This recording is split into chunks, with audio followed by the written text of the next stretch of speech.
Hello, I am going to make my favorite dip of all times. I'm craving it, so I'm going to make it. I'm going to tell you about it as I go. We're going to make it in the Everyday Rock Crock. I've already got the beans in the bottom, and it's called Touchdown Taco Dip. And seriously, once you learn this dip, everybody's going to want you to bring it to all your parties. I've got our cream cheese softened. I'm going to add a little bit of sour cream with our 1 cup measure all cup. It's nice, see how it stays clean and you get that sticky stuff out of there. So we're going to kind of mix this up a little bit, and I softened it so it mixes easier.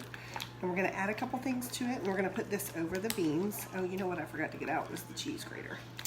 I will be right back.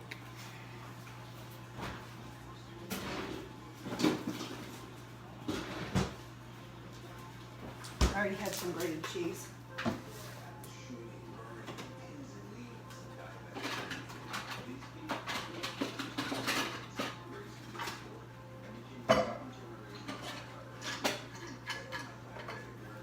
Okay, nothing like live so that you forget to do something. So I will show you that here in just a minute. So we're gonna get this mixed up really good. We're gonna add a little bit of fresh garlic with our garlic press. And you know garlic is good for you. And it's something you wanna add to recipes, even if it doesn't call for it sometimes. But you don't have to peel the garlic first. You can pop it right in and press. And then it comes with a little cleaning tool that I'm just gonna use like a knife. And then the skin will either stay on here, or if it's down in here, you can use that to pull it out. So we're just gonna pop that off there. And it goes in the dishwasher when you're done. And this little cleaning tool actually stays right there for storage, so you can not have to search for it in the drawer. So let's mix that in, and then we're gonna add some Southwest seasoning, which is probably one of our favorites. We use it when we do fajitas, or sometimes whenever I wanna make like a dip. I'll do equal parts sour cream and mayonnaise with our Southwest seasoning. We need about a tablespoon, using our adjustable measuring spoon here. And let's do another half just for grins. I like it a little spicy. Since it's for me, I can do that. So they're all gluten-free. All of our spices are, so you don't have to worry about that. If that's something that you have to look for whenever you're getting your spices at the store, all of our spices are gluten-free. So we've got this all mixed up really good using our scrapers. By the way, if you like to lick the bowl, you really aren't going to like our scrapers because they get everything. So I've got the beans, refried beans on the bottom. We're going to put this over the top.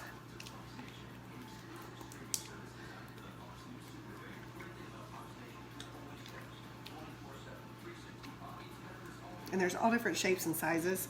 We have, this is the small mix and scraper. It may be the one that I use the most, but I tend to use the mini mix and scraper too, which is more the size of a spoon.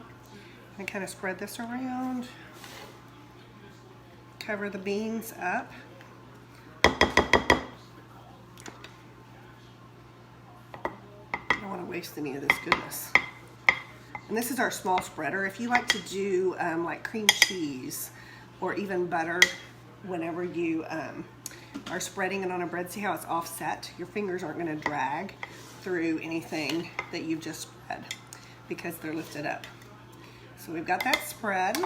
Now I already grated most of the cheese, but I want to, kind of one of my tips that I like to share is whenever you grate your cheese, you can grate it at the beginning of the week, and then you can just use it from a baggie all week long. That way you're not having to grate every night. This is the coarse microplane. We do have a fine one also, but this was just a little tip that I learned from somebody, which I thought was fantastic. Kind of hold it like a walkie-talkie with your thumb on the side here and this here. And see, I'm gonna pull my fingers towards me and act like I'm gonna talk. So press, and that lets you move the handle. So it's walkie-talkie, pull, press, and move. So you can open it all the way to grate, but my favorite is this way. Now, normally, what I will do is I will start without the food holder. I will just kind of hold it, but I'm not going to touch the cheese. So anything I'm not going to use, I'm not going to touch, because the oils from your hand is actually going to make it mold there from the oils from your hand. It kind of gives it a place that it does that, so that we can just start. But let's say we're at the end of the block. I've grated this whole thing, and all I have left is this much. Normally, you're thinking, oh, my knuckles and my fingers, I gotta be really careful. But our cheese grater comes with this food holder that you slide on, kind of like on train tracks, and it leaves this little open spot here to put your block of cheese in. But you could do chocolate chips, you could do nuts, you could do carrots, you could do other things as well. But then when you do that, it has the food holder with the little, I don't know if you can see those little metal prongs that kind of anchor it, and then you just run it back and forth, and you are grating your cheese. But my favorite part is this is what I call the bonus, because you did the work, you get to eat it. I'll eat it later. But yes, that is one of my favorites. So we're gonna put our cheese over the top of our, I already had a whole stack of grated cheese over here. And I like a lot of cheese, so I'm gonna really cover it. You don't have to put this much, but I typically like to put a lot. So I'm gonna pop this in the oven and let it cook at 375 for about 15 minutes. So I'll be right back.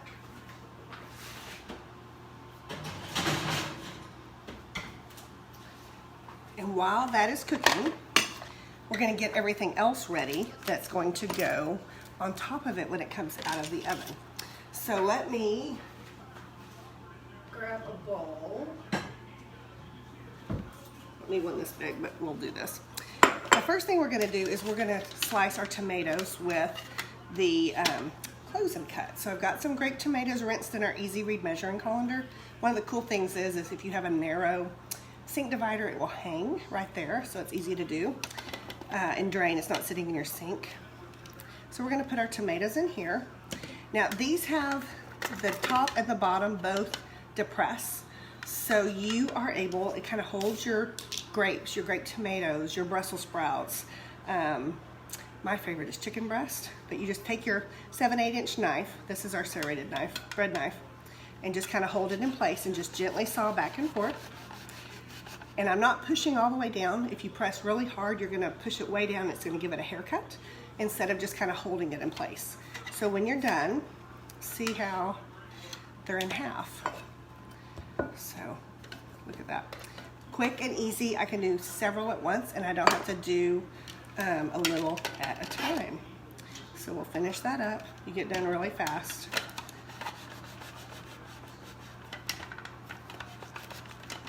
Okay.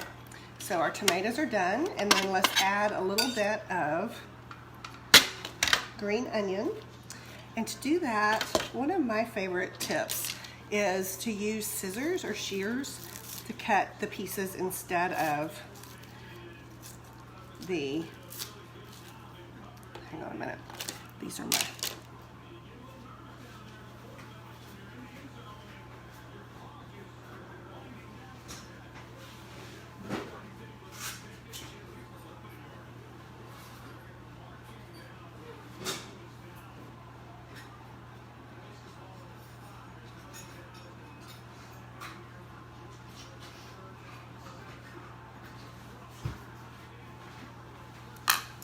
I grabbed my old pair. This is my good pair.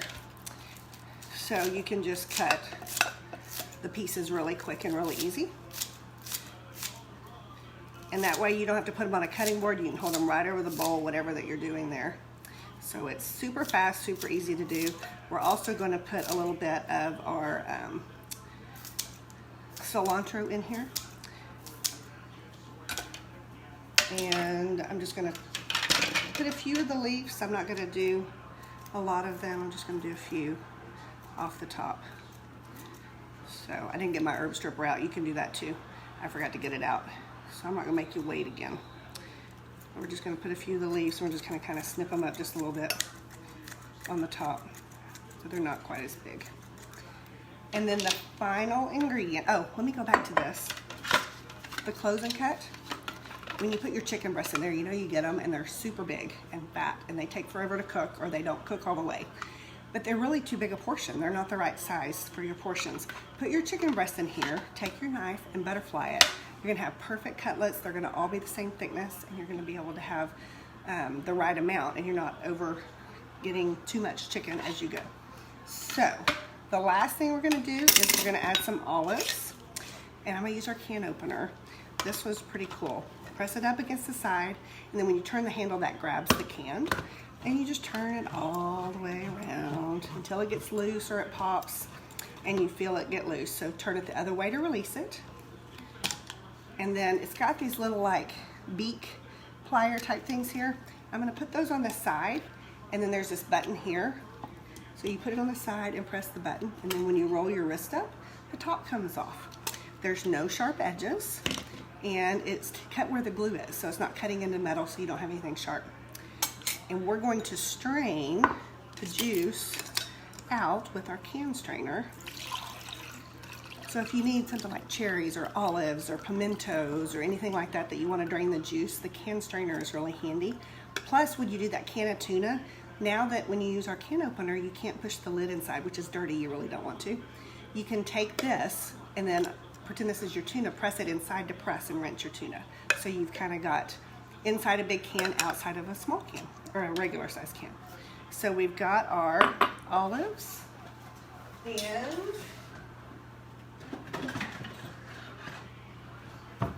we need to cut them with our, now we could use the egg slicer, but we're gonna use our quick slice. It's got all these different blades. We're just gonna put a bunch on the top and cut them all at once. Isn't that brilliant? You don't have to cut 2 or 3 at a time. So we're gonna kind of set them all on the table here. Just gonna kind of rock. And then we've got our little olive slices. Fast, easy, and it's cheaper when you buy something that's not already sliced or cut. So we can take these and put them on top. I'm just gonna do a few more right here. Other things, what else can I slice with this? Strawberries, mushrooms, fresh mozzarella, jalapenos, cucumbers, what else? Onions, pineapple. If you core your apple, you can slice your apples and have half rings. So lots and lots of things that you can do. So what's gonna happen when that comes out of the oven, I'm gonna put the mixture of the onions, tomatoes, olives, and cilantro on top, and then you serve it with chips. Easy dip. You can have everything prepped and then just throw in the oven right before your guests get there if you want something like that. So I just had to show you my favorite dip because I just love it. You could even slice avocados on there if you want to make it heartier, add a layer of ground cooked hamburger meat. You could do that. So I hope you enjoy, and I will post the recipe later as well. Thanks.